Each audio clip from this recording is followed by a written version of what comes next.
దూడకి ఎద్దు అడ్డొచ్చినట్టు నిలబడ్డా. జరుగు జరుగు. ఆవన్నా పర్వాలేదురా, ఇదేంటి ఎద్దంటుంది? చిన్నానంటే ఒక గౌరవం లేకుండా పోయింది. నిజం చెప్తే ఎవరికైనా చేదుగానే ఉంటుంది మరి. నువ్వెందుకు నవ్వుతున్నావు ఇప్పుడు? ఏంటి మళ్ళా ఎవరన్నా కొట్టబోయేలా నిలబడ్డావు? అలాంటిదేం లేదు బావా, ఇలా రా.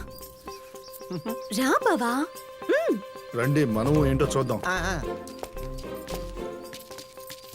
నాయకుడి దిష్టి, వినాయకుడి దిష్టి, నా దిష్టి, నీ దిష్టి, ఈ ఊళ్ళో వాళ్ళందరి దిష్టి నా బావ మీద పడకుండా దిష్టి అంతా పోయి నా బావకి మంచి జరగాలి తల్లి. తూ అని బావా 3 సార్లు.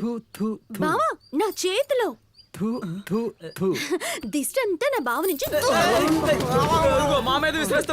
బావా ఇంట్లో కోన్ని కోసి కూర చక్కగా వండించాను.